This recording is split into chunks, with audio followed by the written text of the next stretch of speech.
контентээр зөвхөн нөгөө орлого олдог байсан. Тэгж яхад бол амар ашигтай сайн жилүүд гэж байдаг. Тэгээд мартагдах бас нэг жил байдаг юм давалгаа шиг гэдэг байхгүй. Ер нь бол амьдралчин юм давалгаа гэж би өөрөө дуудах дуртай. Тэгээд айгүй алдартай популяр болж байгаа үе байна. Эрэлт хэрэгцээтэй компаниуд байгууллагууд байнга санал тавиал тий. За Нурка чамаг ийм реклам тоглоулаа энэтрэ гэдэг. Тэгтээ бас нэг уналттай сарууд жилүүд гэж бас байдаг. Коронавигийн үеэр бол би тэрийг амар сайн туулж исэн. Monster гэд байгууллагаас шүүтинг клип шүүтинг Вандебогийн дуун дээр клип хийх шаардлагатай ингээд найзыг авцсан ажиллуулжсэн. Тэгээ би яг хаа тэрэнд нь хань татаж явж байгаа л тэгээл клип нь тоглоод тухайн үедээ дахиад бас вайралтаал. Тэгээ тэрүүнээс хойш юм тийшээ доошоо л явж байгаа тий. Free will буюу хүн чөлөөтэй сэтгэн бодох чадвар. Энэ зүйл яг хүнд байх юм бол хүн яваалах хэрэгтэй. Зөвчөө буруучаа. Keep going. Тий зүгээр ингээд урагшлаа л яваалаа. Тий. Гэтэ хүний ч юм уу ер нь яг өвдөлтөөс үүсдэг. Бид нар өвдөхгүй байхыг хичээх хэрэггүй. Өвдөх хэрэгтэй. Өвдөлт бол хэрэгтэй. Ер нь өвдөлтөнд донцсон байх хэрэгтэй. Одоо жим хийдэг хүмүүс булчингаа өгжүүлж байхдаа булчингаа гэмтээгээд тэгээд амар том болгодог шүү дээ. Булчингаа ураад задарч хөгждөг гэдэг шиг. Одоо хамгийн худлаа лөврийн үгсүүд бол Монголд амьдрал бүтэхгүй гэдэг. Гэтэ тэрийг хийн гаргаж ярьж байгаа.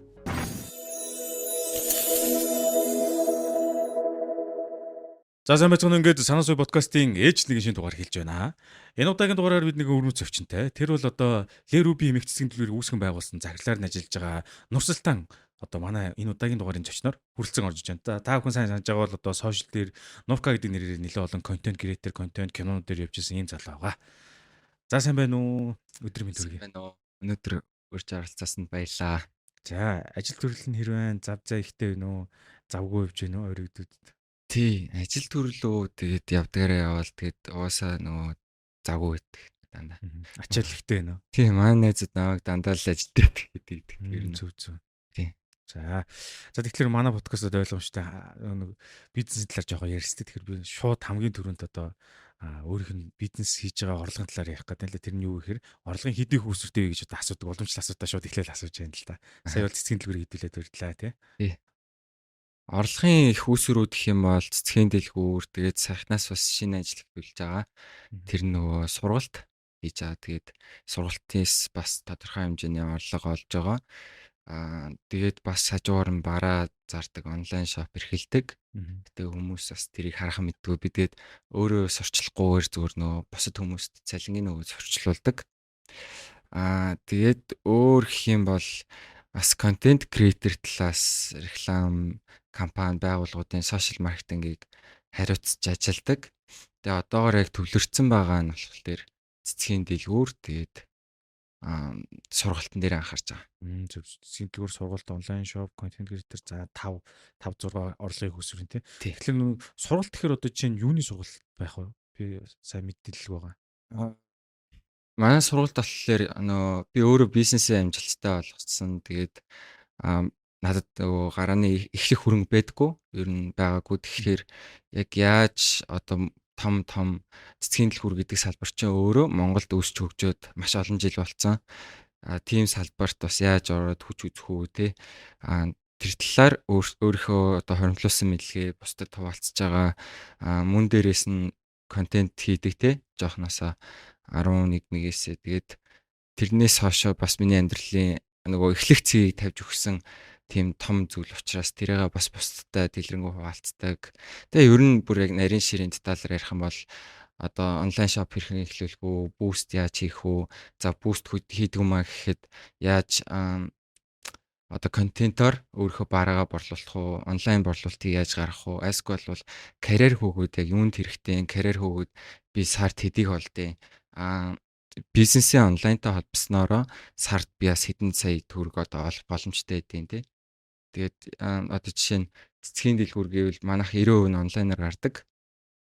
Тийм учраас бид нарт амар том талбай анх хэрэгтэй байгаагүй. Нэг 10 м квадрат сая төгрөгийн түрээстэй хотын төвд анх талбайд орж исэн. Тэнцээ тавилга гэж нэг 15 20 сая төгрөг орж исэн. Тэгэл эхэлж исэн да. За ингээд Нурком маань одоо цэцгийн дэлгүүр ингээд байгуулсан гэж байна. Тэгэхээр анх ер нь яаж энэ гарааны хөрөнгөө цуглуулад энэ цэцгийн дэлгүүрийг байгуулав? Ер нь одоо хэр амжилттай явж байна? Хэр удаж байгаа вэ? Мгм. Хамгийн анх болохоор би контентээр зөвхөн нөгөө орлого олдог байсан. Тэгж яхад бол амар ашигтай сайн жилүүд гэж байдаг. Тэгээд мартагдах бас нэг жил байдаг юм давалгаа шиг байдаг байхгүй. Ер нь бол амьдралчин юм давалгаа гэж би өөрөө дуудах дуртай. Тэгээд аюу алдартай популяр болж байгаа үе байна. Эрэлт хэрэгцээтэй компаниуд байгууллагууд байнга санал тавиал тий. За Нурка чамаг ийм реклам тоглоулаа энэ төрэй гэдэг. Тэгтээ бас нэг уналттай сарууд жилүүд гэж бас байдаг. Коронавигийн үеэр бол би тэрийг амар сайн тулж исэн. Тэгээд манай нөгөө ар гэрийн санхүүгийн байдал нэг тийм сайн биш. Тэгээд жоох хэцүү болж исэн болохоор тэрнээсээ харшаалаад тэгээд найз охинтойгоо танилцсан. Бид хоёр хоорондоо ярилцаад за чи бид хоёр одоо маш сайн мөнгө хийж байна тий. Сард 15-20 сая төгрөг рекламаас тэгтээ чи бид хоёр дараа жил мартагдаад тэрний дараа жил орлоготой байх уугүй сайн мэддэхгүй. Эн чин хэлбэлцэлтэй. Тэгэхээр чи бид хоёр одоо ингээд мөнгө олж байгаа тэр үнийгээ цуглуулад ямар нэгэн бизнес хийгээд тэгээ би яг олон санаа дэвшүүлж исэн. Тэгээ тэр дундаас манай хүнд бас таалагдсан, надад бас таалагдсан бизнес нь цэцгийн дэлгүүр болж таарсан. Тэгээд өмнө нь болохоор би нэг жоохон бүтгдэхгүй төрөл бүрийн юм хийж исэн. Тэгээд гол нь яг юу ойлгосон бэ гэвэл хүнд бас юм сайн зүйл хийж явах хэрэгтэй юм билэ. Тийм одоо нөгөө сайн үеийн үртэй зүйл хийж байгаагаараа би өөрөө илүү өсөж дэвждэг. Тэрний өмнө болохоор би яг нөгөө контент креаторийнхаа хувьд орлогын уналттай үед дээр баарнуудад ажиллаж байсан. Шоу менежер гэж ярьдэн шүү дээ. Тэгэхэд бол уг нь их мөнгө олдог. Гэхдээ тэр мөнгө маань надад наалддаггүй. Бүр л мөнгөтэй болоод байгаа юм шиг мөртлөө мөнгөгүй болоод байдаг. Тэгээ би яг тэрнээс за би зүг зүйл юм хийж иж надад юм наалтах юм байна гэд. Тэгээ цэцгийн дэлгүүр яг хөө би эрэгтэй хүн л дээ. Гэхдээ надад нөгөө яг тэр хүн баярлуулдаг хүнд яг хэрэгтэй юм ин хүрэгдэг тэгээд нэг юм гэлэг бизнесээс юм болохоор таалагдал хийж эхэлсэн юм бол Зүг. Цэцгийг ч одоо тэгээд онгоцоор татдаг бах тий. тий голланд цэцгнүүд маань онгоцоор ирж байгаа хятадаас болохоор газраар ирж байгаа. Зүг. Нөө мэдгүй болохоор асууж байгаа юм бизнес. За тэгэхээр өөрийнхөө гарааны өрөнгөөр ингэж өөрийнхөө бизнес эхэлсэн байна. Одоо тэгэхээр Нуркаг бол хүмүүс нөгөө их багаас нь мэддэг байх гэж бодож би нөгөө 10 сая 11 настайгаас эхэлсэн шүү. Тэгэхээр 10 гаруй жил ингэж контентын салбарт кино контенттой клип юу гэдэг тий олон юм тоглолцсон байдаг. Ер нь яаж явж байгаад анх энэ одоо дэлгэцэнд гарах ч юм уу ингэж контентэнд орох санал ирээд хизээ энэ үссэн бэ? Тийм үү. Яаж танигдсан бэ гэдэг ч юм уу тий. Бүр яг өөх түүхэн их юм бол ингэж ярихаар одоо сони юм да тий. За шууд ярьчих та. Манай ээж тархины хор дотроо тусаад тэгээд нэг бөөдөр очиж исэн. Тэгж яхад мэдгүй намайг нэг үзэл би тухайн үед жоохон байсан юм уу 10 мартай л 11 мэгтэй. Тэгээд намайг харчаад чи ер нь их шоугуулах хөхтэй нэ гэдэг байхгүй. За. Тэгэхээр нь би гайхаад би юу яах гал байгаа юм байна да. Суглаанд очих гээд байгаа юм байна гэд. Тэгээ гадуур ямар ч суглаа ингээл жоохон хөвтөж ингээл би нэг суглаанд очих юм шиг ингээл бодоодсэн. Дэж явжсэн чи харин нэг зураг паблиш хийжсэн. Паблиш одоо оруулах Instagram дээр юу? Үгүй тухай Facebook л байдаг гэсэн тийм хийжсэн. Тэгээ Facebook дээр нэг 15 6 мөргонд юм уу? Зураг оруулсан чи амар их вайрал болоод Nurka style гэдэг нэг юм үсэд тэгээд тэр үедээ л тухай шуугуулж исэн. Тэр нэг шүдэнц асаагаал би юу хийвэ гэдгийг яг араас амраах гэдэг лөө. Тэр хүн шуугуулсны араас нь яг тэгээ шуугуулжсэн. Тэгэл тэрнээс хойш жоохон намгүм явж агаад би өөрөө 10 жилийнхаа найзуудтайгаа видео эдитинг тал руу амар судалгаа хийгээд тэгээд тийм судлаад сонирхолтой болсон.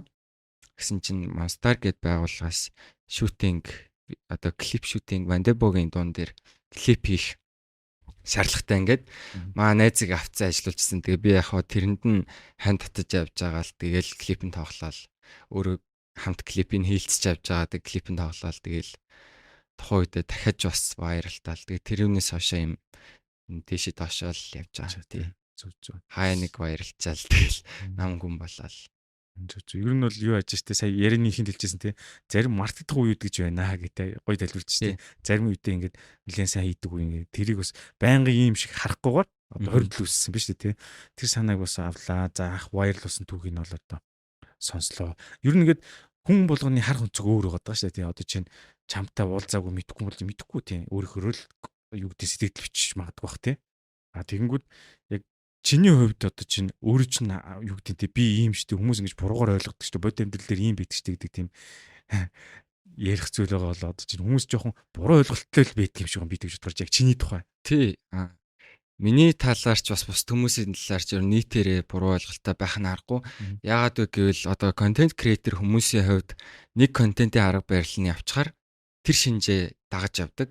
Яагаад вэ гэвэл одоо жишээлбэл би янз бүрийн ирэмийн харилцааны талаар ярихлаар илүү их хандлт аваад байна те. Эсвэргээрээ нөгөө талд нь би яг өөрөөрөө байхаараа баг зэргийн хандлт авч байна. Тэнгүүд бидний яг priority буюу үндсэн таргет нь юу гэдэг вэ гингүүд бид нар даалд ухамсараараа энэ сайн явж байгаа бол бид нар энэ хэв шинжээ хадгалах хэрэгтэй гэд одоо нэг төрлийн контент хийдэг хүн хэвчлэн нэг төрлийнхаа контентыг барьж явдаг. Тэр шиг би болохоор угаасаа нөгөө хосын контент хийвэл надад илүү үртэмжтэй юм байна. Хүмүүст илүү ад жаргал авчирж байна. За тэгвэл би энэ сэдв рүүгээ илүү хазааж өнгөх юм байна те. Тэрнээс биш би одоо гарч ирсэн улс төр яриад тэгээд ирэх юм бол эн чинь миний контентын бас нөгөө фейс имиж сөрөг талтай. Тий. Тэгээ ерөнхийдөө бүх хүмүүс л яг үнэндээ одоо нөгөө наана ингээл алил явждаг контент креаторууд бас байгаа штэ. Гэхдээ тэр хүмүүстэй би бас ингээд уулзаад үзээд ярилцхалаар тийм тэнэг хүн байдаггүй. Зүгээр л яг тэр хүнд олцсон арга барил нь л алилах байдаг. Тэгэхээр та бүхэн бусдыг яг контент хийж байгаа бити шүмжлэрээ тэгээд бас тэр хүмүүс хөрхий тэгээд орлогоо олж цаашаа залгуулахын тулд тий амьдралдаа бас өөртөө тэнцээ мөнгө олохгүй бол хэцүү шттэ. Сайн дурын ажил хийгээд авах хэцүү. Тэгэхээр одоо нөгөө зарим хүмүүс жүжиглээд инэдмийн контент хийдэг. Гэхдээ тэр хүмүүс яг амьдрал дээр ухаантай хүмүүс байдаг шттэ. Тэгэхээр тэгээд бити шүмжлэрээ л хийж хэллээ да. Тий. За ойлголоо. Бас нэг сая нүүн заа хэдэн сарын өмнө юм да. Чиний нэг шинэ машин авсан тухай видео ингээд сошиалоор нэлээд явуулжсэн тий. Тэгэхээр тэр машины бажт бол бас баггүй бах. Тэгэхээр тэр хэдийн хугацаанд хоригдлуулад одоо тэр машиныг одоо хүн чи эртөө бол одоо хүлэх гэдгээр машинаар авах дуртай дээ тий. Яаж одоо цаг хугацааг төлж авсан бэ? Яг хүмүүс болохоор нэг юм сөргөөр хичээд байгаа байхгүй. Тэрийг би чиний өнцгөөс яриулах гээд байгаа тий. Тий, миний өнцгөөс гэх юм бол цаг хугацаагаар ярих юм бол мэдээж олон жил. Гэхдээ мөнгө нь хөрөмлөгдсөн гэвэл 1 жил. Цаг хугацаагаар ярих юм бол тэр нөгөө мөнгийг олохын тулд өөрөө юмаа судалдаг шүү дээ. Одоо жишээлбэл би олимпийн авраг болж болно. Гэхдээ тэр чинь нөгөө насан туршийн бэлтгэл хийсэн үр дүндээ би олимпийн авраг болж байгаа. Дутуу бэлтгэл хийсэн бол би авраг болохгүй шүү дээ. Яг тэрэн шиг яг үр дүн хийцээ гарсан бэ гэвэл сүүлийн 1 жил дороо ер нь бол яг нэг одоо зүйлийг олоод харахаар амьдралд ороо сайжирт юм билээ. Гол түлхүүрийг олцхолоор тэрний өмнө тэр түлхүүр нь хаана байна? Аль цоожиг онгойлох уу гэдэг нь бол хүний бүр юм хайгуулын, эрэл хайгуулын олон жил шаарддаг ажил байдаг. Тэгээд яг уу тийм сүүлийн 1 жилийн хугацаанд л тэр машиныг авсан. Тэгээд одоо нэг харамсдаг юм байдаг ч хүү. Тэгэл одоо бас өшөө мотоцикл авсан. Тэгээд дахиад ч юм аана гэж бодож байгаа. Яагаад вэ гэвэл надад яг тэрийг авч ингэж нөлөөлөх болсон шалтгаан маань би өөрөө нөгөө мөнгөө хоримтлуулсан яваад дэгсэн. Тэгж жагаад хатам аав хэлжсэн аахгүй. Аав нь ингээд одоо амьдарчаад энэ насынхаа төгсгөл нэг ингээд нэг гайгүй машин унгаад үзэж जैन те. Тэгээд энэ зүйл яг миний насан дээр ирэхлээр гоё биш юм байна. Чиний насан дээр байвал чин зүйлээс кайф аавна те. За хүн залуу насан дээрийг яагаад гадагшаа аялаад гоё хүмүүс зүүж болохгүй гэж хэлсэн бодол маань яг миний яг тэр нэг юм айцыг алгуулсан гэх юм уу. Би ч бас нөгөө мөнгнүүдээ энэ тэнд байршууллаад төгччихээс айдаг байсан эрсдэлтэй учраас тэгээд одоо бол за гоё машины гоё цаг зүй гоё хувц өмсөө гоё газраараа аялээ. Амьдарч байгаа юм чинь те. Зүг. За танай хадам аав юу бас гоё үг шүү дээ. Миний насан дээр болохгүй байна. Чи насан дээр өсөн бэл гэдэг үг л ууж байна. Тэгэхээр сайн нөгөө чи ярианда гол тухайн бизнесийг нэг түлхүүрийг олчвол 1 жилийн дотор л хоригдлуулчих гэсэн шүү дээ. Тэр гол цөмчин чиний аль бизнес вэ? Яг алингээр чи одоо 1 жилийн дотор хамгийн хоригдл хийв.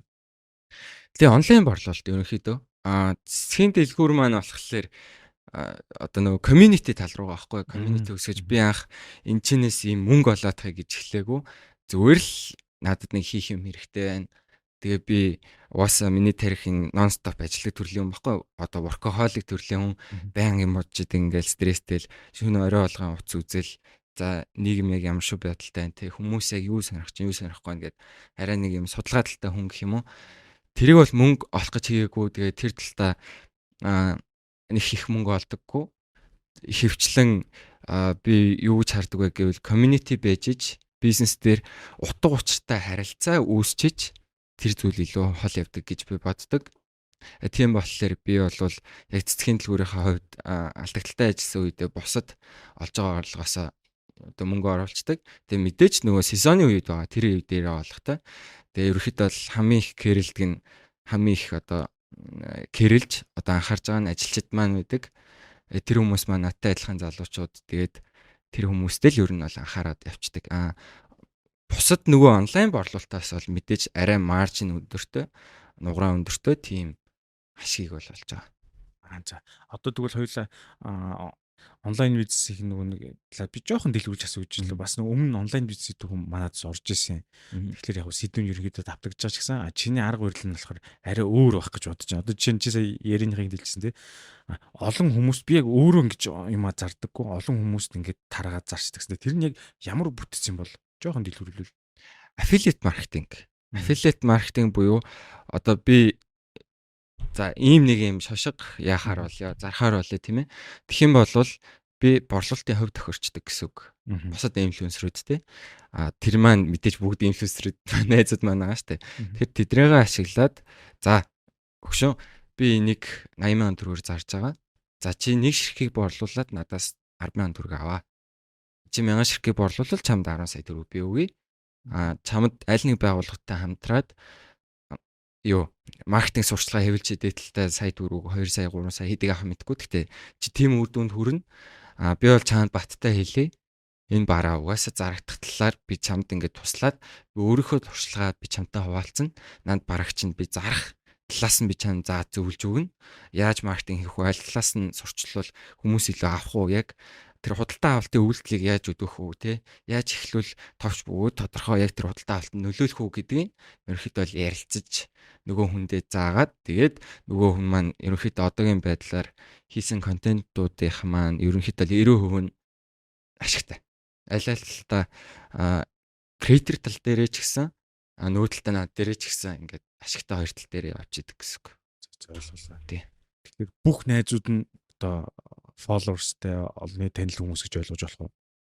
Бас бүх найзууд нь хаашаа. Гэхдээ ерөнхийдөө бол нөгөө алтны хажууд гуй шаарддаг гэдэг шиг одоо миний багын найзууд ч гэсэн контент яаж хийх вэ шүү. Яаж одоо яг чам шиг болох вэ тий? Чамаа ингээд мань харлаа штэ. Чи одоо ингээд сайхан маад орж ирэл хөрхөө хоол идэл тэгэл анда хоолны мөнгөгүй нэ ингээд мань чамд тагаа авчихсан штэ. Чи яаж өөрчлөгдөж үү тий?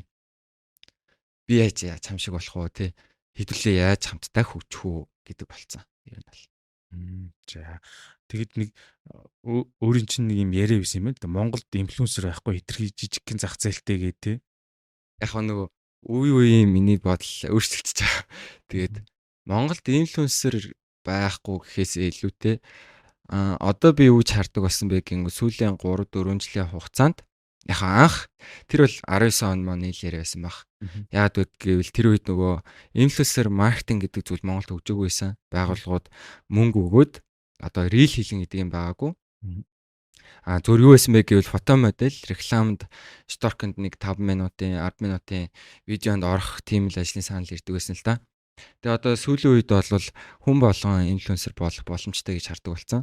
Яг одоо ингээд байгаа хүмүүс нь үүсгэж байгаа одоо над шиг юм удцсан хүмүүсүүд нь би өөрөө ч гэсэн анх гарч байгаа инфлюенсеруудыг үүсгэдэг байсан. Яг буруу зүйл юм шиг тий. Энэ монголоор дүүрэн инфлюенсер бүгд хайшин контент креатор болцсон юм уу тий. Бүгд хайшин ингээд контент креатор хийж амьдрах юм уу? Тэгвэл хин хуйлч их хин одоо firefighter хийх юм тий. Калкамант хийх юм. Хин цагтаа их юм бэ гэж би анх ярьдаг тийм сүрэгдэлтэй байсан. Гэтэ одоо бол илүү нээлт тест хөтэй болж байгаа. Одоо яагаад вэ гэвэл эсэргээрээ хүмүүс сургуульд сурах шаардлагагүй гэж ярьдаг хүмүүс байдэн шүү дээ. Сургууль сурах шаардлагатай. Тэгтээ тэр бүх зүйлсүүдээ контент гэдэг зүйлстэй холбочих юм бол хүн болгон контент креатор болох боломжтой. Одоо жишээлбэл таны хувьд өнгөцгөн харахад та хүмүүст ярилцах дуртай юм тийм үү. Энийгээ зүгээр найзууд дундаа хийдэг бол өнөөдөр яг мэрэгжлийн подкастны хэмжээнд хийгээд тэрийг олон хүнд түгээж байгаа та өөрөө баялаг бүтээж байгаа гэсэн үг байхгүй. Одоо жишээл нэг хуулийн талаар зөвлөгөө өгөөд хажуугаар нь өөрийнхөө ажил мэргэжил карьерийг дээшлүүлээд илүү орлоготой болоод тэгснэ хүмүүсийг соён гэрэлж байгаа нь илүү зөв гэх юм уу. Тэгэхээр одоо үед юу хэрэгтэй болсон бэ гингүүд зөв бүгд яг нийтмийн юм хийгээд ах биш байхгүй. Бүгд инфлюенсер болох боломжтой гэдгийг бодоод яг тэр хуульчнаар цагтаа нар одоо өөр юу гэдэг юм бүр нарийн ширээ мэрэгчлээ хүмүүс өөрийнхөө мэрэгчлийг өөрийнхөө онцлогийг яг контент болгож гаргаж ирээд тэгээ илүү контентыг баяжуулах, илүү энийг мэдлэг түгээгт зарцуулах. Гэтэ энэ бол угаасаа миний хэлсэн хэлээгүй сүүлийн 3-4 жилийн хугацаанд маш сайн хөгжиж байгаа. За одоо ингэж шүү дээ тий. Контент креатор ингээл хүмүүс олон болоод байна гэж. Тэгэхээр нэг яг уу чи бол одоо сайн мэдчихэл байх нэг хандлт яаж авдаг, яаж өндөр одоо үзэлт авч тэр бараа бүтээгдэхүүнийг борлуулдаг ч гэдэг юм уу те. Энэ техник бол нэлээд сайн мэдж байгаа л да. Тэгэхээр шууд одоо чи нэг хүн одоо манай подкастыг үзэж байгаа ч юм уу. Би бас ингээд жоохон контентыг хандлтаа өндөр болгох хүн бол ямар одоо типүүд өгөх вэ? Шууд чанартай зөвлөгөө ивэл. Яг миний одоо хүмүүсийн яг миний одоо хамгийн түрүүнд анзаарч ирснээр чанартай үзэгч чухал. Чанаргүй зүгээр би сая хандлт авч болно. Одоо би 64 сая хандлттай 3 сая лайктай видео хийжсэн. Одоо Монголын топ лайк одоо views-ийн тоонд ордог. Гэхдээ тэр маань ямар ч үн цэнэг байдаг байхгүй. Үн цэн гэж яагаар одоо юу гэсэн үг вэ гэвэл тэрийг хүн үзэл мартаад өнгөрчдөг зүйл. Тэгэнгүүт хүмүүс нэг зүйл дээр алдаад байгаа нь би нийтмийн юм хийвэл те эрэхтэй хүн эмэгтэй болж үжиглээд ч юм уу одоо юу гэдэг зөвхөн нийтмийн тал руугаа яваад эсвэл тэнэг байжиж одоо би олон дагагчтай болоод яах юм бэ наа гэд тэгдэг. Тэгэнгүүт нөгөө талд нь одоо би зөв жишээ авахад Идэрбат гэдэг манай одоо нэг ах байгаа шүү дээ. Би нэг сайн таньдгүй. Гэхдээ би яг үзэх дуртай. Тэр хүн болохоор эсрэгээр яг ингээд үн цэнтэй байгаад байгаа байхгүй. Одоо би 0 орох болгондоо тэр хүний YouTube-ыг үздэг гэдэг ч юм уу. YouTube дээр ярьж байгаа тэр олон улсын зах зээлийн шинжилгээ тэрийг нь үздэг. Би илүү тэр хүнээс хэрэгтэй зүйлээ авдаг гэсэн үг. Тэгэхээр тэр хүний одоо үзэж байгаа 100,000 views, 200,000 views нь миний одоо авч байгаа 3 сая, 4 сая views-ээс илүү үн цэнтэй байгаа гэсэн үг. Илүү одоо хүрүүх чадвартай илүү үн цэнтэй гэж байгаа нь тэр хүнд өөрч ашигтай, нийгэмд ашигтай байгаа гэсэн үг. Тэгэхээр яг тэр талаасаа бид нар үзэлтийг одоо цуглуулах хэрэгтэй. Одоо их үзэлтнээс илүүтэй багч гэсэн чанартай үзэлт нь илүү чухал байдаг байхгүй. Тэрнээс биш одоо хэдэн мянган лайк аваад хэдэн сая views авдаг хүмүүс байгаад тэр зүйл маань өөрөө үзэж байгаа хүмүүстээ яг үн цэн бүтээж байгаа одоо анхууш гэд контент креатор шиг тий. Тэр хоёр маань одоо маш хөөрхөн явж байгаа штэ. Гэхдээ эсрэгээрээ нөгөө осор жамаа гэдэг ч юм уу одоо арай нэг одоо наба гэдэг ч юм уу. За хүмүүс муулахгаагүй. Гэхдээ тэр хүмүүс маань өөртөндөө ч хэцүү, өрөөлт ч ингээд шүмжилттэй айгүй хэцүү явж байгаа гэх юм уу. Санхүүгийн хувьд ч гэсэн орлого олоход ч хэцүү. Тэгээд өөртөнд нь яг контент креатор байгаагийн хувьд эргүүлээд авч байгаа ашигч баг өгж байгаа үн цэнж баг тэгэл. Одоо сая ярианаас нь болохоор яг үзэгчд нь нөгөө нэг чанартай байх хэрэгтэй гэдэг ойлголоо шүү дээ. Тэр зүгээр контент хийхэд нөгөө нэг вайрал болоход ямар одоо чиг хандлага түүлүүд нөлөөлж одоо тийш явах вэ тий. Хоёул ихний асуултан дээр буцаад сая. Одоо би хандл амаараа байвал тий. Флексэрч болно тий. Мэдээж ингээд мөнгө төгрөг одоо юу ярьтیں۔ Яг өөрөө дансандаа орж байгаа мөнгөг ингээд гаргаж ирээл. Би сард хэдийг болдог. 22 настай гэл. Тэгж болно. Гэхдээ энэ бол буруу. Энэ бол бусдад өвдөлт өгдөг. Дими зүйл. Хичнээн би орлоготойсэн ч энэ талаараа дуугаахыг хичээдэг. Бизнесмен байсан ч би бизнес хийдгээ одоохондоо дуугаахыг хичээдэг. Би энийг яаж бусдад зөвөр үлрэхлэх талаас нь одоо баг өөргөө тэр талынхын өнцгөөс задлж эхэлж байгаа гэсэн үг. Би бусдыг өвдмөөргүй юм тийм үү. Айсгүй бол би гудамжинд гараад хинээс ойрлж харлаад одоо юу гэдэг чи нэг зүйл сэтэв барьж аваад нийт яригдж байгаа сэдвийг барьж аваад орилоод эхэлж болно тийм ээ. Борж урны асуудал, замын асуудал гэдэг ч юм. Одоо би яг ингээ ярихаар арай хэрцгий юм шиг сонсож иж магадгүй. Гэхдээ ямар ч сэдв барьж болно. Хосын контент ч гэсэн хүмүүст айгу яг контентыг яаж авдаг вэ гингүүд мэдрэмж өгч иж байхгүй. Одоо ад жаргалгүй нэг аску стресс тайлах. Аску бол тэрнийг юм допаминийг л үзчихэж л бид нэр юу яа контент илүү сайн. Тэрүүнээс би шууд гарч ирэл бурхан багшийн ном яриад ч юм уу те аску бол ингээл яг нөгөө лекц шиг юм ярих юм бол хинт сонирхгүй. Нэг унгайсараа яриул хинт сонирхгүй. Зүр би яг яаж хүмүүст тэр хайрыг мэдрүүлэх үү? Ад жаргалтай байдлыг мэдрүүлэх үү? Стрессийг яаж тайлах үү? Аску бол хүн болгонд одоо нэг юм ховж ивэн дуртай ч юм уу те нэг юм кафе авдаг юм байгаа штэ. Тэрийг яаж өдөөх үү гэдэг тал руугаа л илүү ажиллах хэрэгтэй гэсэн. Тэгэнгүүт чинь тим зүйлсүүд маань үн цэнэгүй байгаад байгаа байхгүй. Эсвэргээрээ энэ подкастыг одоо үзэх хүмүүс нь цөөхөн ч гэсэн бүр ус даяар 3 сая л үзэхгүй ч гэсэн энэ подкастыг илүү үн цэнтэй хүмүүс үзэж байгаа гэсэн. Илүү чухал, илүү одоо үрдэмжтэй хүмүүс үзэж байгаа тийм. За ойлголоо. Ер нь бол сая ярианаас сонсож байгаад нэг хүмүүс нэг хэрэгтэй юм бизнес хийя. Одоо чинь цэцгээр хойлоо жишээ ярьж байсан шүү дээ тий. Тэрэн шиг хувь хүн болгонд нэг амьдралдаа баримтлах зарчим гэж байдаг тий. Тэр шиг одоо Нуркагийн одоо философи нь гэвэл одоо ямар талтай байна? Юу гэрж явж байна? Ямар эргэлтийн зэг дээр одоо чиний дараагийн одоо ойлголтууд жигдэрсэн бэ тий. Эм чинь одоос нэг 10 үетэй өсвөр наснда нэг үе болондоо 20 гараад бизнес хийгээд ун чатаад янз бүрийн ойлголтууд гарч ирдэг тий. Одоо чи ер нь ямар философитой явж байна? Ямар зарчимтай явж байна? Баримталж байгаа зүйлс. Энэ болохоор ийм юм бэлээ. Би яг энэ талаар сүүлийн олгоног бодож байгаа. Тэгэнгүүт нөө free will буюу хүн чөлөөтэй сэтгэн бодох чадвар.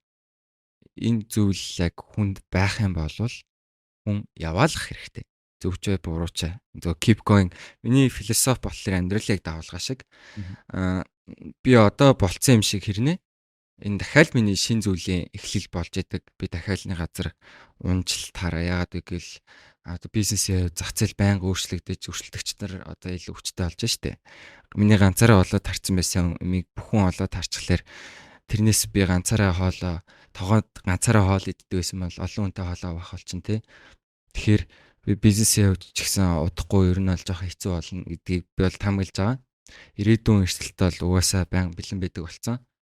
Тэгээ ерөнхийдөө бол ирээдүг нөгөө өмнө туулж ирсэн зүйлсүүдээрсээ таамаглаад тэгээд би өөр дээрээ биш юм аа гэхэд өрөөл хүн дээр за энэ хүн яаж чад унчуу гэдгийг иймэрх судалдаг. Тэгээд би өөрийнхөө бас яг яаж унах боломжтойгоо байн харж идэг гэсэн үг. Тэгэхээр уналтыг бол би үүсэхгүй угаасаа ундаг. Одоо миний хай поинтууд гэх юм бол 19 онд би амар хай байсан. Дараа жил байр авчих юм гэдэг 16 настай хөлтөөсөн. Тэгээд маш их мөнгө олж исэн ерөөхдөө бол тэгсэн хэрнээ дараа жил нь миний таамаглаг корона гэдэг зүйл гарч ирсэн. Би бүр эго битгийл тухайд нэг 2 давхар байр түрээсэлж амьдэрдэг ерөнхийдөө л амар хай зэг дээр байсан байхгүй 16 настай хүүхдийн хувьд 2 давхар пентхаус дуплекс байр түрээслээд сарын 2,500,000 төгрөгийн түрээс төлөөд өдөр болгоны найзтайгаа хоол захиалж иддэг тийм хэмжээнд хүртэл яг хөгжижсэн мөртлөө корона гэдэг зүйлээр 10 тэр 2 давхар байр битгийл юуж авахгүй өмсөх уцаж авахгүй хоол саахгүй тийм үе рүү очижсэн. Тэгээд тэнцэнээсээ бас дахиад дээшилж гарч ижсэн. Тэгээд дахиад унцсан. Яагаад гэвэл миний яг тэр давлгаа гэдэг зүйлийг би анх удаа яг өөр дээрээ чихнээсээ мэдрээд тэгээд дахиад унахтаа би ажил олдохгүй ер нь жоохон шав менежер өөр бус скиллэр өөрийгөө хөгжүүлж үзсэн. Дуу зах дээр зарж мараад зөөгч хийж мэгээ тийм. Тэр үед ч гэсэн надад хэцүү байсан. Яагаад гэвэл одоо жишээ нь зөөгч хийж аач юм зах дээр дуу зарж хахад хүүшээ нөгөө амар халаадсан нуркаачуу тий. Амар хуйлруулаадсан. Үгүй чи чинь дуу зараад байгаа юм. 8 ч болцсон. Шоолгоч үе байдаг. Ойр дотны хүмүүс ер нь шүмжлэгч үе байдаг. Тий тэгээд тэрний араас дахиад босч ирсэн. Тэгээд яг бизнес хийгээд одоо аль болох тэр өвдөлт тэр юуг дахиж мэдрэхгүй байхыг хичээж байгаа. Тийм гэхдээ одоо бас сэтгэл зүгээрээ унах боломжтой байна гэдгийг би олоод харсан байгаа. Яг гэвэл би яг нөгөө хараахан сэтгэл зүгээрээ доктортой болдог насан дээр биш байгаа. Тэгэхээр сэтгэл зүгээрээ би унаад шантрах чүдэ гэдгээс ер нь бол айч юу яаж байгаа. Одоо ингэж өөрийгөө шахаж байгаа галзуурчуд тий. Энд чинь би хүмүүсийн 30 жил бүтээдэг, 20 жил, 15 жил би мэдгүй, зарим хүмүүс сар бүтээж болно шүү дээ. Энэ их хөрөнгө тэр зүйлийг би айгу богино хугацаанд яаж байгаа хэлэх үү? Богино хугацаанд бүрдүүлэх гэж хичээж байгааг хэлэх үү? Би нөгөө арай өндөр эсэлтэй хичээж өндөр ашигтай байдаг. Тэгээ тэр зүйлийг илүү айгу их дааж бас өөрийгөө илүү стресстэй болж өөрийгөө илүү шахаж байгаа. Тэгэхээр энэ байдлаас болоод биний өдөр брейк аут хийгээд гатгаш авчаад гэдэг айц байгаа. Өмнө нь бол тэр боломжгүй байсан. Тэгээ одоо боломжтой болцсон болохоор. За тэгэхээр сайн чиний туусын үдийг сонслоо ч тийм ингээл дээш доош нуурал 19 онд ингээл өндөр байж байгаа л доош унлаа гэж тийм. Тэгэхээр энэ сайн эрс үнд чи яг одоо чинь хоёулаа товчоор нэг үг базаад л юм бол би ийм юм ойлгож ухаарсан гэх юм бол одоо юу гэж хэлэх вэ те. Тэгээ keep going. Тийм зүгээр ингээд урагшлаа л яваалаа. Тэгээ хүнд угаасаа ийм штэ одоо сошиал дээр жишээ нь намайг харах юм бол амжилттай байгаа гоё асууд аз жаргалтай гэж харж болно тийм үү? Сайхан амьдралтай. Энэ хүн стресс байна уу? Бараг байхгүй. Контент болгон дээр энийгээд гадар дотор аялаад штэ. Тэрний ард миний байгаа байдал бол аягүй өргөдөлтэй штэ. Ингээд хүмээр санагдаж байгаа үеч байна. Тэгсэн мөртлөө амар жаргалтай үеч байна те. Бусдуудыг бүр нийгмээр нь соён гэгэрүүл би энэ өөртөө ойлгож авсан юм. Бусад хүмүүс бас ойлгочих юм бол энэ нийгэм хөгжих гэдэг гэдэг манлайлалын сэтгхүүтэй миний нэг өөр хэсэг байна те. Өдөр болгон өөр зүйлсүүдтэй бид нар ингээд нүүр тулж байгаа. Зарим өдөр бос марчгүй байна, зарим өдөр босмоор байна, зарим өдөр бүр hyperactive би одоо халаад өгөнтэй амар өөртөө ихтэй байх үед байна. Өөрийгөө шүмжлэгч үед байна. Хосын харилцаан дээр нөгөө бүрхэг өдрүүч байна, гэгээлэг өдрүүч байна. Хэрүүл муудалцаантай үйл ойлголцолтой стресстэй. Тэгээд нэг юм ойлгож чадахгүй. Би миний хайрлах хэрэгцээ одоо ингээд багтаад ажилдаа яваад ах үйж байна гэдэг ч юм уу. Бүхэл зүйл ингээл давлгаа шиг ер нь бол бүр юм fucked up бүр амар хэцүү үйж байна. Амар сайхан үйж байна те. Тэгэхээр ер нь хэцүү үедээ хүн шантрах хэрэгтэй.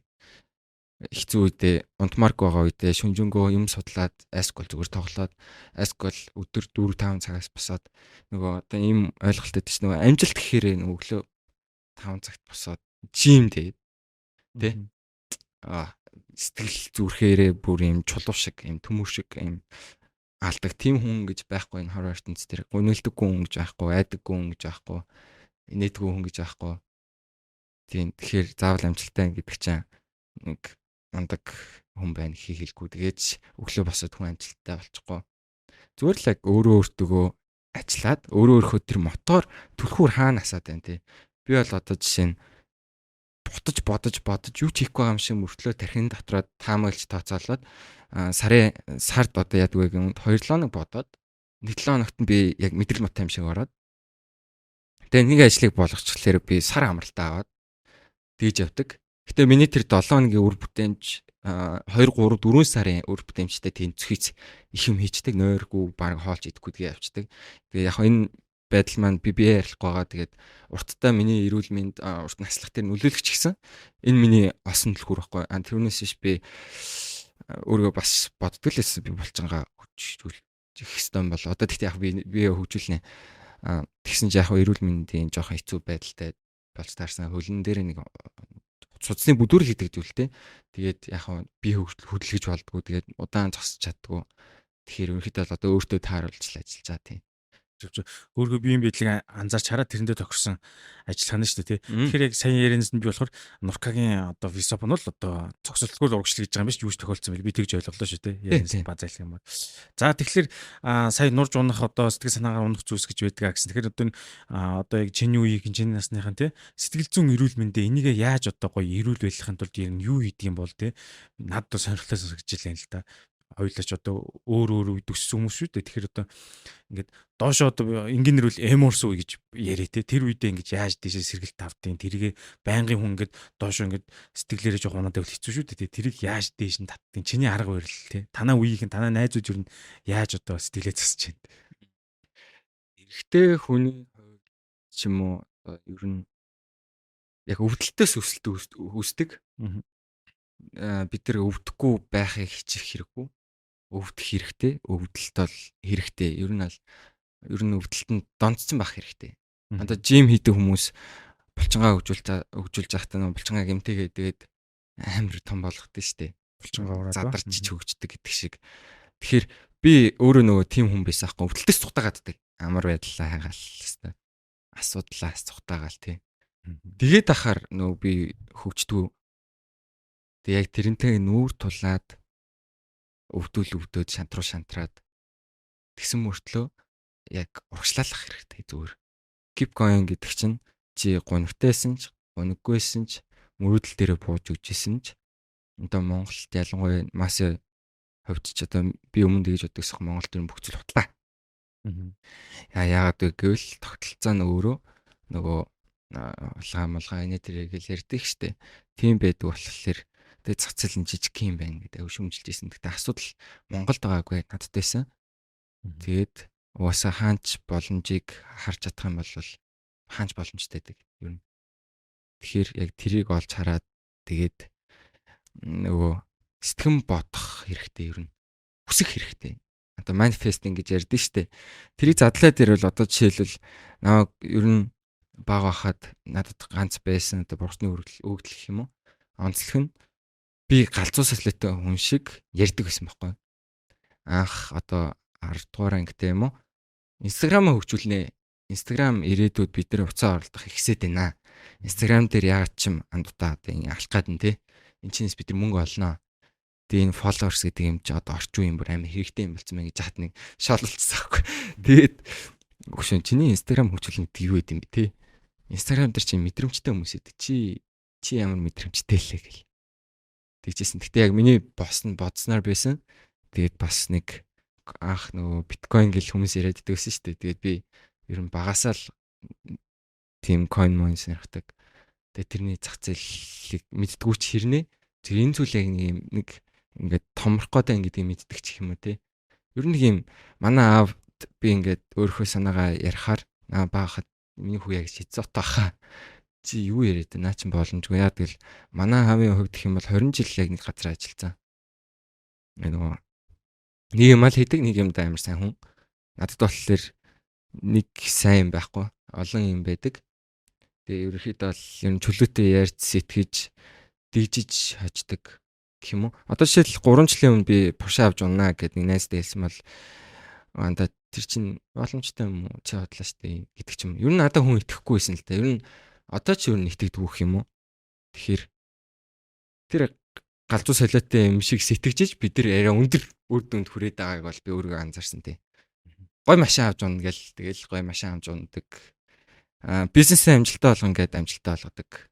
Гэтэ би болгонгээ бодсон, итгэцэн учраас тэрийнхээ төлөө янз бүр юм хийгээл яваад байна шүү дээ. Тийм хүсэх хэрэгтэй. Нөө нэг сэтгэл зүйн байдлаа одоо би сая чиний ярианс бол тасралтгүй одоо галзуу юм шиг ажиллаж иж нөхдөг гэж одоо яг ярианс нь ойлгох гэдэг юм л та тий. Тэгж ойлгож болох уу? Миний бодож байгаа зүг үү? Тий. Би нөгөө хурдан хугацаанд асар их үрдэн өсөж байгаа. Яарж байгаа төрлийн хүн. Тэгээд яг high risk те унах өндөр магадaltaй, дампуурах өндөр магадaltaй. Яг бол анх бизнес эхлэж хаад бас нэг 50 сая төгрөний зээл авчихсан. Тэгэхэд надад 5 сая төгрөг байсан. Тэгшээ гар дээр хамгийн ихтэй 5 сая төгрөг барьж байсан. Гэхдээ би 50 сая төгрөгийн зээл авсан. Тэгэхээр би тухайд бодж ил байсан л та. Сарда ер нь яг хөө тэр чинь нөгөө инфлюенсерээр сард 15 20 сая гэж байгаа ч хэрнээ тэр чинь нөгөө урсгал зардал энэ тэргээ яваад өгчдөг байсан л та. Тэгэхээр хамгийн дээдэлтэй нэг цуглуулж чадсан мөнгө маань 5 сая ээж би яаж 50 сая үр дарахж байгаа юм бэ гэдэг айц үсчихсэн. Тэгээд зориглоод алтгаас айхгүй тэгэл өмнө зөндөө алдчихсан болохоор алдахыг бас сурцсан. Чадахыг бас сураагүй байсан. Тэгээд чадхаас яагаагүй хийсэн л дээ. За одоо ингээд сошиал дээр ингээд янз янзын видео оруулаад яг нэг чи хэлсэн шүү дээ хосын чиглэлээр бол сайн байна гэж тэр чиглэлийг ингээд вайрлуулахгүй янз бүрийн видео оруулж байгаа шүү. Тэнгүүд мэдээж хэрэг сөрөг хандлага орж ирж байгаа. Хүмүүс янз янзаар бичиж байгаа. Янз янзаар комент үлээж байгаа. Энэ сөрөг хандлагуудаа хэрхэн одоо зохицуулж сурж जैन те одоо сөрөг сэтгэлийн дархлаас уусан уу, эмзэглэхээ байсан уу, яаж зохицуулж जैन хөөнд талаасаа. Муулан гэхээр одоо тэрэнд ч би юу мэдрэх вэ? Тоодгүй гэсэн үг. Тий, тоодгүй. Анх бол жоохон сархалдаг байсан. Нөгөө жоохон бахад 12 3 4-төдөө гомо гэдэг зүйл байдгийг мэдтгүү. Мэдтгүү байсан болохоор намайг хүмүүс гомо гэхээр би гайхаад идэг. Тэгээд чи гомо гэд хүмүүс энэ наад банд чи юм уу гэж яхад би бас тэр зүйлийн талаар нэг сонирхож байгаа ч хөө мэдж байгаа ч хөө учраас тэрэн дээр нэг хөвдөлт авч байгаагүй. Гэхдээ ерөн гайхдаг л да.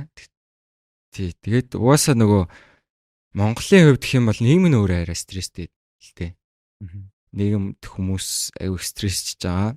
Тэр уур бухимдлыг сошиал дээр гаргадаг гэсэн үг. Эсвэл гэр бүлдээ гаргаж байгаа. Хүүхдтэй уурлаж байгаа тий. Хүүхдээ хараад өрөөж байгаа. Тэгээ ирээдүйд нь маш сөрөг байгаагаа мэдхгүй тэгээд уурлаад байдаг. Тим эцэг эхнэр ээж аав нар ерөнхийдөө бол байдаг. Тэгэд яг би яг энийг амар ярих хүстэй. Монгол өөрөө юм арчилсан нийгэм рүү шилжсэн хэрнээ бид нэр тархиндаа оюун бодолтой арчил руу шилжээг байхгүй. Яагаад гэвэл монголчуудыг харахад чөлөөтөө сэтгэх нь арай хомигдталтай байдаг. Чөлөөтөө сэтгэн бодох гэдэг зүйлийг бид нэр ээж ааваасаа өвлж аваагүй байдаг гэх юм уу? Энт ер нь дийлхээрээ тийм байдаг ээж аав нараасаа өвлж аваагүй. Бүгдээрээ юм хаалттай сэтгүүтэй хүмүүс байдаг. Бүгдээрээ нэг зүйлдэл, нэг бодолд эвлэлтэд тэрэндээ ингээ багтахыг хүсэддэг гэх юм уу? Одоо би жишээлбэл бага ахта захирал болно гэл ярангуут буруу штэ миний хүн мөнгө өсөх чинь буруу зүйл. Эсвэл би хамаатан садан эмээ өвтөгөө уулзхалаар шунлан дэнцсэн гэдэг ч юм. Тэгээ яг үнэндээ би ээж байгаа нэг гоё хоолнд аваад гараа. Надад мөнгө байхгүй би яах юм бэ те. Би ирээдүйд хүүхэдтэй болдог. Тэгээд би хүүхэдтэй бүхэл сайхан зүйлийг өмөр байна. Гэтэ би мөнгө оролцуулахгүйгээр би яаж тэр сайхан ирээдүгийг бүтээх юм бэ те. Тэрийг мөнгө гэдэг зүйл амьдралд бидний агаар амсгалах агаар шиг хэрэгтэй зүйл. Энэ зүйлийг бид нар одоо харлуулж бодод гэдэг ч юм уу. Тийм үү яг үнэндээ би ээж байгаа мөнгөтэй ижиж л жаргаан тий. Мөнгөтэй ижиж л одоо ялангуяа манай ээж өтөхөд би тэр хүнийг эмчлэн амьдрах магадлалын арай өндөр өсгөн гэдэг ч юм уу. Мөнгө гэдэг зүйл илүү хэрэгтэй талаас нь хүмүүст ойлгуулахыг хүсдэг гэдэг ч юм уу. Ер нь яг ерөнхийдөө юу хүсдэг вэ гингүүд одоо манай найзтыг харахаар дандаа миний ярьсан юм үүсгэж байгаа нэг гол шалтгаан хүмүүсээс ингэж ярьдаг болохоор наа чин бүтэхгүй гэдэг. Одоо хамгийн худлаа лөөврийн үгсүүд бол Монголд амьдрал бүтэхгүй гэдэг. Гэтэ тэрийг хийн гаргаж ярьж байгаа. Бүгд бүтээд эхлүүл яхаа. Жинхэнэ нөгөө тогооноос хоолоо хуваах гэдэг нь шүү дээ. Тэгэхээр масын тарих угаалт ямар байдаг вэ гингүүд Монгол бүтэхгүй. Чи хатагшаа. Энд ер нь амьдрал жоох хэцүү. Энд бизнес хийж дампуурна. Юм хийж дампуурна. Ингээд нэг юм хийж дампуурна. Хулгайлан өрхтэй гэж байгаа хэрнээ бид нэр одоо энэ 3 дахь зах зээл буюу онлайн зах зээл дээр тэнцэж инхэ арчлал байгаа даахгүй. Ямар арчлал вэ гэвэл хин сайн контент хийж ин тэрний контент л хин одоо танихаар ярил подкастаа сайн хийж ин хин зөв хүний оролцуулж ин тэрний views нь алгоритмаар шудраг өрсөлдөөнөөр дэшээ явж байгаа гэсэн үг шүү дээ. Тэгээд одоо би яг тэр зах зээл дээр KFC Тамбогттой би дэлгүүр офис үйл хөдлөлийн хөрөнгөөрөө өрсөлдөхгүй ч хэрнээ би яг тэнцээ массыг татгатал дээр өрсөлдөж чадах байхгүй гэдэг ч юм уу. Ингээд явах юм бол биднэрт боломж байгаа. Ялангуяа бүр би хятад очиод амар депрессжсэн байхгүй. Би энд нэрээ үнэхээр одоо Монголд ингээд тархиараа ажиллаад байдаг. Энд би бие ажиллахгүй бол надаас ухаантай 1000 хүмүүс биш үү. Бүр хэдэн сая триллион мэдгүй одоо биллион юм ухаантай тийм оюун бодол AI тэнцээ ингээд арай хөгжсөн байгаа даа шүү дээ. Салбарууд нь арай хөгжсөн. Монголыг эргүүлээд харахад бол бизнесээ онлайнжуулсан хүмүүс алга. Одоо жишээл Монгол үндэстний одоо янз бүр юм хийж байгаа хүмүүс маань онлайн дээр одоо л гарч ирж байна тийм үү? Одоо хоол хийдэг одоо лаунжууд маань сайхнаас л нэг рил ойлгоол одоо нэг personal branding гэрээ тий өөрийнхөө нүүр царайгаараа одоо хоолны газар авч явж байгаа хүмүүс байна. Энд чинь сайхнаас тэгээд энийг яхад хөрүүлээд одоо том компаниуд бол харцсан байсан. Гэхдээ бид нэр одоо л харж байгаа. Тэгээд энэ хөгжин тэгээд цаашдаа Монголд бол илүү боломжтой. Яагаад гэвэл одоо би Монголд боломжтой талаас нь хүмүүст ирээд одоо би тэгэхгүй бол муухай шүү дээ. Тэгэхээр Монголд яагаад боломжтой нэгэн хүн амын бид нар газар нутгийнхаа 98% нь хоосон байдаг, 2% дээр нь амьдардаг. Хүн амын 50% нь Улаанбаатар хотод байдаг. Улаанбаатар хот чинь бараг 2,500,000 гаруй хүн амтай. Тэгсэн мөртлөө Улаанбаатар хот амар жижиг. Тэгээ онлайн бизнес яагаад ашигтай вэ? Яагаад боломж юм бэ? Хүн болгон онлайн шоп нээх ёстой юм уу те? Тий нээх ёстой. Яа энэ ашигтай вэ гингүүт тэр жижигхэн газар нутаг дээр чинь бид нэр хоорондоо амар connected амьдарч байгаа учраас хүргэлтийн систем амар сайн хөгжсөн. Одоо хүргэлтэн дээр бид нар баг мөнгө зарцуулдаг гэсэн үг байхгүй. Тэгээ сүлжээхэрээ ч гэсэн бид нар Монгол даяар нь хүмүүст өөрсдөө сурчлах боломжтой. Тийм л гэсэн үг. Одоо хятад руу би нэг хятадын нэг янз бүрийн үздэг л дээ. Тэнгүүт амар жижигхэн хинийч хаанч мэддгүү хятад ч амар том штэ. Тэгэхээр одоо амар жижигхэн нэг юм газар, нэг хоолны газар. Тэгээ онлайнаар борлуулалт байдаг гэсэн. Онлайн борлуулалт нь 99%, нийт борлуулалтын 99% эзэлдэг. Тэгээ тэнцээ нэг юм нөгөө шивсэн захиалганых нь адресээр тэр нэг хэвлдэг хуудас гарч ирдэг байхгүй. Тэр бүр хязгааргүй гарч ирж байгаа байхгүй. Тэгээ би яг тэрийг олж харчаад Монголд ийм ч гэсэн боломжтой. Ер нь бол.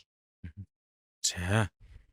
Зөвхөн манай сансуу подкаст ер нь өндөрлөх тийш хандж байна. Хоёулаа цаг үрлэн дээр төгсөж байна. Тэгэхээр одоо сүүлийн асуулт. За ер нь цаашдаа ирээдүйд ер нь юу төлөвлөж байна гэдгийг би асуу гэж бодож байна. Ягаад гэвэл чи хэлсэн шүү дээ. Өнөөдөр ажиллаж байгаа маргааш ажиллахгүй ч магадгүй, өөрчлөгч магадгүй, унж магадгүй. Тэгэхээр чи ирээдүйн хандлагыг ер нь яаж одоо прогноз харж байна те.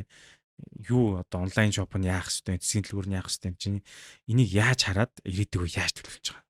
Дараагийн 5-10 жилээ. 5-10 жилээр ярих юм бол гайг байгаа. Ер нь бол мэдээж нөгөө амьдралаа гайгүй хэмжээнд одоо өөрхөн амаар байгаа, хэмээр байгаа юмнууд авцсан санхүүгийн тодорхой хэмжээний эрх чөлөөтэй байгаа учраас би гайгүй амьдарч байна гэдэг дээр бол би санаа зовхоо болцсон. Дахиж санхүүгийн хэмрэл гэдэг зүйлийг бол би амсахгүй. Тэрэн дээр би яахгүй байна. Миний гол айж байгаа зүйл нь болохоор би 80 наслан 100 наслан төрөөд одоо 23 жил болсон байна. Би амьдарч байгаа хугацаанд ямар нэгэн дайныг үзэх үедээ гэдгээс айж байгаа. Тэгээ нэг хүн төрөлхтний түүхийг одоо хоёулаа ингээд эргүүлээ харах юм бол 100 жил тийм үү? За дээдэлтэй 150 жилд заавал нэг одоо хүчтний шилжилт явагддаг. Одоо бүр эзэнт одоо эзааны одоо Чингисийн үеэс ярих юм бол хамгийн том гүрэнгээл байсан шүү дээ. Тэнгүү тэр хүч алга олоогүй зөв өөр тийшээ шилжээд одоо зарим зармын дараа тэрийн Европын тэр Их Британи гэж явж байгаа. За тэгээд тэр нь одоо болоод Америк болсон байна тий. Тэнгүүд одоо Америкчууд дэлхийн номер 1 улс насан туршдаа байхгүй тий. Энэ мөнхийн байхгүй зүйл энэ хүч одоо хаашаа шилжиж чинь тий. Одоо сүүлийн үед ялангуяа Орос, Хятад, Өмнөд Солонгос эдгээр ингээ хоорондоо нэгдээд эхэлсэн үед Аз руу хүч шилжих гээд байна уу? Хэрвээ бид нар номер 1 улс Америк байж байгаад номер 1 улс Хятад болчих юм бол дэлхийг ерөнхийдөө Хятадын мэдээлэл харна гэсэн үг шүү дээ. Тэгэхээр яаж амьдрах юм гэдэг ч юм уу. Яг бодиттой хөрөнгө одоо энэ үнэт цаас юм уу? Яваан дагалт юм уу? Эсвэл бол хувьцаа юм уу тий? Яг энийг аюу эртнээс олж хараад би өөртөө яг надад нэг ганц боломж байгаа. Тэр миний нас. Тэгэхээр би эртхэн ирээдүг яг энэ хөрөнгө оруулалтын гэдэг ч юм уу ирээдүгөө бүр баттай болохын тулд таамаглал хин сайн таамаглал нь тэрний очдөг. Цэвэр таамаглал тэгэхээр сайн таамаглаж агаад өөрөд маа арай аюулгүй, арай конфликт багтай тийм газар үлдээх хүсэж байгаа. Ер нь бол асуудлаас бид нар асуудалтай газараас бид нар хол авах хэрэгтэй. Тэгэхээр чи бол 5-10 биш 100 жилээр нь харж байгаа юм байна. Тэгээд одоо үр хөвгтөй болыг бол аль чамаагүй улсад одоо тэр чиний сонгосон зөв таамагласан улсад байх юм бол очиж төрүүлнэ гэсэн үг юм байна зү? Үгүй. Яг Монголда байна.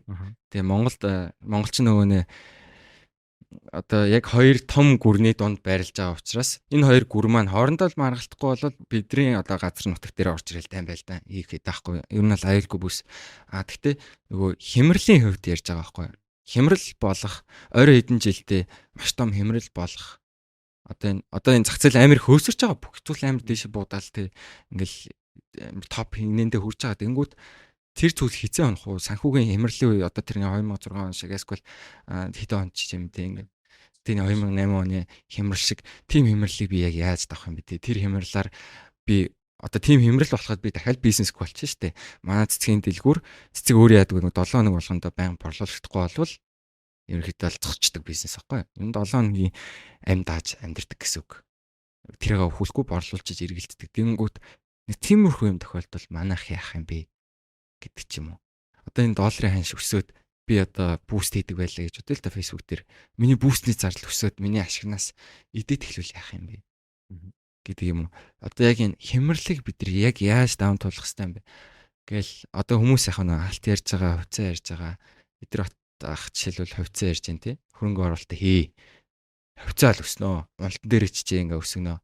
Зарим хүмүүс маань одоо алт юм бүү их хадын чул болохоор алт аав тий, алт аав. Бүр алтан дээр аппликейшн гаргацсан граммар ч хамаагүй аав гэдэг. Тэг би одоо хаана юугаа барьшуулах хэрэгтэй юм тий. Тэрэн дээр л санаа зовж байгаа гэсэн. Тэгэд миний үндсэн зорилго бол арслан нийгэм явах тусмаа 100 жилээр 50 жилээр одоо бид нар арслан нийгмийн нүүр үзээд одоо нэг 20 30 жил болж штэ. Тэгэнгүүт энэ яг миний үе дээр хөрөнгийн эхний шилжилтийн үе явагдаж байгаа. За 90-ийн оноос хойш хөрөнгө цуглуулж ирсэн хүмүүс маань одоо хүүхдүүддээ өвлүүлж байгаа. Тэгэнгүүт хүүхдүүд нь дахиад цаашаа ингээ өвлүүлнэ. Тэгмээ одоо Европыг хоёул ингээ харах юм бол 12 үеэрээ ч юм уу тий. Нөгөө гэр бүлийн family business эрхэлсэн хүмүүс байдаг. Тэр хүмүүс бол хизээж доошоо ундаггүй. Бүр homeschool-ээр хүүхдүүдээ ингээ сургаад тэг хүүхдүүд нь угаасаа бүр юм багасаа зөвхөн тэр өөрсдийнхөө бизнес яаж явагддаг ноу хавыг мэдээл тэгэл ингээ өргөжлөлөө явдаг empire босгоцсон хүмүүс байдаг. Тэгэнгүүт нөгөө талдаа гэх юм бол яг Европыг хараад үзэх юм бол нэгэнд тийм зүйл үүсгэж чадаагүй хүмүүс маань бол яг дэше оргил түрх амар хэцүү болсон. Нийгэм арчлал явагдах тусмаа бид нар хоёр талд хуваагдаад байна гэсэн. Тэгэхээр аль талд нь гарах юм те? Би болохоор одоо яг Монголын хувьд ганц боломжтой үе дээрээ одоо хөрөнгөө сайн бүтээгээд өрөөд маа ерөнхийдөө бол ингээд family business meeting одоо MCS хүүхдүүд нь ингээд өвлөгдөл явна шүү дээ. Ерөн цааш кола MCS яваад жаргал үхсэн ч бай, үхэхгүйч бай зарагцаал байна гэсэн үг байхгүй. Тэгээ тэрний нэгт системийн байгуулчсан бол тэр захиралтай захиралгүй тэр зүйлийг одоо ингээд үргэлжлэн яваад байна гэсэн үг. Тэгэхээр тэр тогтолцоог бий болгоод миний хамгийн том өрөөдөл бол мэдээж яг энэ сан байгуулад тэгээд тэрүүгээрээ цаашдаа яг энэ хөрөнгөтний нийгэмд, арслан нийгэмд өөрийнхөө өрөөд маань яг тодорхой хэмжээнд сайн сайхан үлдээх. Тэнгүүд арслан нийгэм яг бодит нүүр төрх нь бол жоохон муухай. Жоох хэцүү төрсөн бол боломж хаалттай төрдөг. Нийтийн сургууль одоо боловсролын систем манайх тийм сайн биш шүү дээ. Тэр дэлхийд ч гэсэн тийм сайн биш те. Тэгэнгүүт угаасаа мөнгөтэй болохгүй болохгүй. Тэгээ энэ зүйл одоо улам divided болно. Одоо би жишээлбэл сая байрахгүй судлаа л да. Баян зүрх дүр, хаан уул дүр, им артай хажууд. Тэгвэл одоо байрнуудын үн 800 сая болсон, тэр бүм болцсон, тэр бүм 200 сая болцсон, 600 сая болцсон. За 2 өрөө байр 500 сая болцсон биз дээ. Тэгэнгүүт би тэрийг одоо энэ онлайн бизнес, за энэ сошиал маркетинг, за тэгээд энэ цэцгийн дэлгүүрээр ажиллахгүйгээр би сар сая 500 сая төгрөгийн цалин аваад яаж тэрийг авах юм бэ? Боломжгүй байхгүй. Яаж тэрийг авах юм бэ? Ер нь л олон л бүх юм үнэтэй болоод ингээд айлгаад байгаа байхгүй. Тэг би ялангуяа би одоо нэг тийм сайхан гэр бүлээс бол гарч ирээгүй. Тэгээд манайх айгүй хүрцээлтэй ганц байртай. Тэгээд тэрэнд маань ээж дүү хоёр маань амьдардаг гэдэг ч юм уу орлого байдгүй. Манай ээж групптэйдэг. Би яг тийм хүний өнцгөөс бүр яг яаж тэр 800 сая байр авах юм бэ?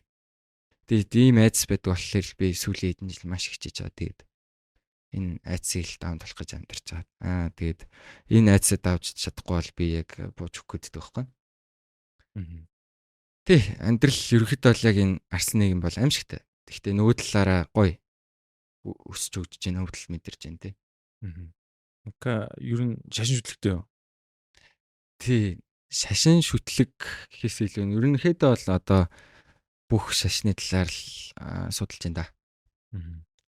Одоо энэ буддизм, за тэгээд манай гэр бол бүр юм хоёр төрлийн шашин шүтлэгтэй байсан. Манай ээж ерөнхийдөө шарын шашинтай. Манай болохоор нэг юм одоо мусульман гэдэг ч юм тий. Тэгэнгүүт тэрэн шилжээд бөөлдөг гэдэг ч юм. Тэгээ би яг нэг үндсэн нэг ойлголтгүй амьдарч ирсэн болохоор ер нь бүгдийг судалж үзсэн. Гэтэ надад болохоор өөрийн гэсэн нэг юм одоо би амьд штэ. Тэгэхээр би амьд байхын тулд амьтай зүйлээс л үүсдэг. Амьгүй зүйлээс хизээч үүсдэггүй гэж боддог. Хүнээсээ төрдөг. Одоо нэг амьтны төрөлцөл амьтан төрлөөсөө л үүсч байгаа. Тэгэхээр бурхан мэдээж байгаа. Тэгээ бурханд итгэхгүйгээр амьдрах бол аймгүй хэцүү. Ер нь итгэл үнэмшил байх хэрэгтэй. Гэхдээ миний хувьд одоо Буддаа гэдэг ч юм уу, Иесус Христ гэдэг ч юм уу, эсвэл хөх мөнгөтэй гэдэг ч юм уу, тийм биш. Зүгээр л энгийн ойлголттой хэм бурхан байна. За ойлголоо.